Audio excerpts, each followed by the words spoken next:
What's up, guys? Welcome back to another video. Today I have the Beyblade X UX13 GolemRock 160 under needle. This is a couple months old now. It's not very new anymore, but I've let the reviews come out. I've let people talk about it, and I've decided that I wanted it.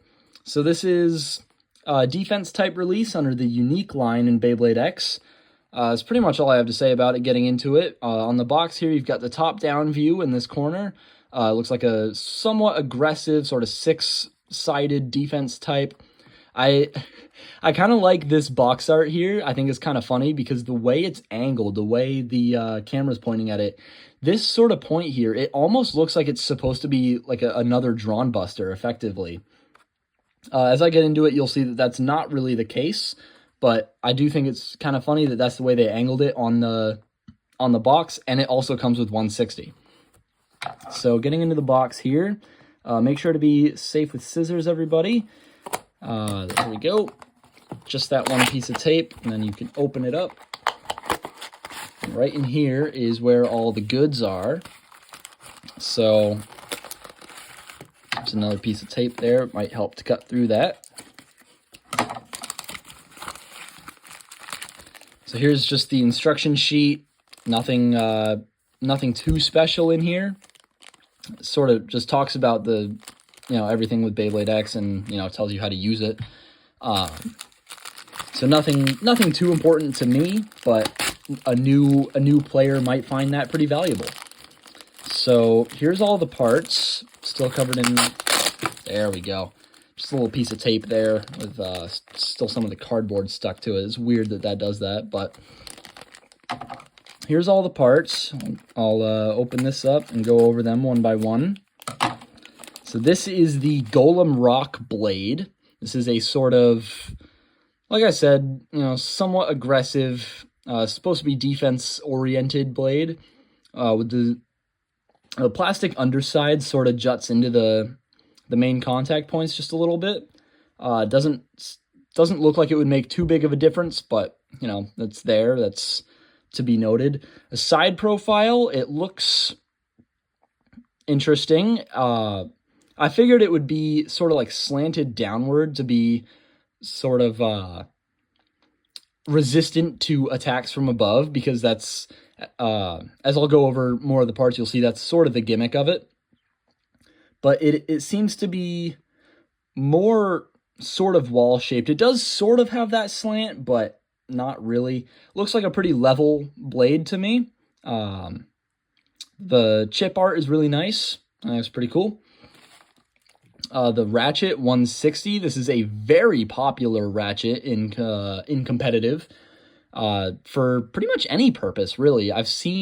Lately, I've seen people talk about using it on Wizard Rod, which is interesting because you would think you'd want your Wizard Rod to be, level and evenly weighted, but I don't know. I'll look into it.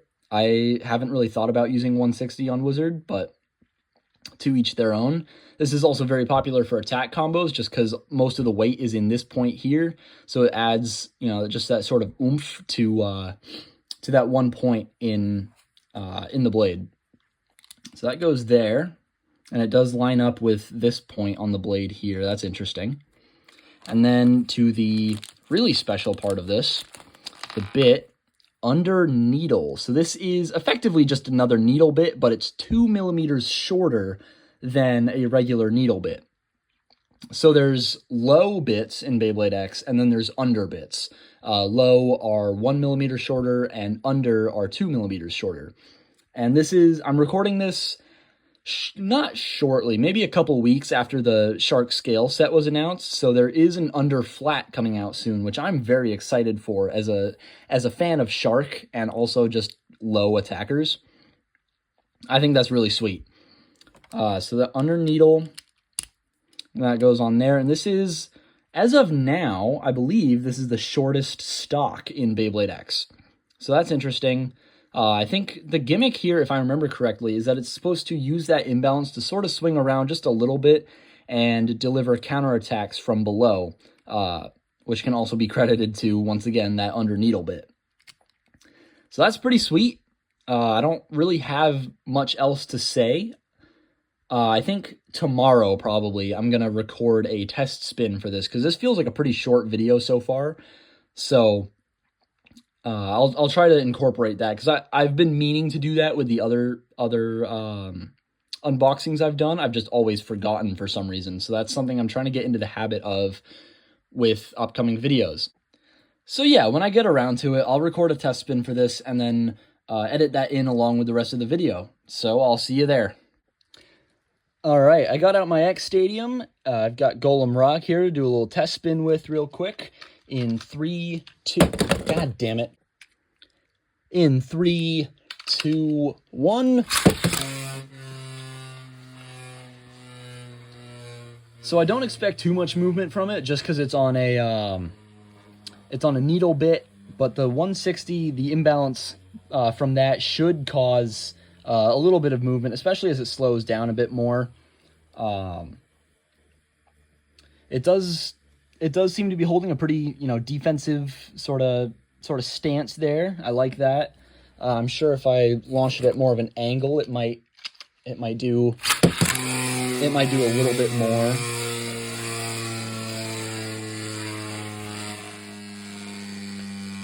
I'm sure you can hear that. The gears on the bit are sort of just were scraping a little bit just now, but it's still not doing too much. So I think this is pretty much all we're going to get out of it. But it's sort of sitting there. I don't actually know too many good combos for GolemRock now that I think about it. So let me know in the comments what you guys would recommend on it. I think, 760 Hexa is the go-to for like defense for it, but other than that, I really don't know. So let me know your thoughts in the comments as well as some good combos. Be happy, have a good day, and I'll see you in the next one.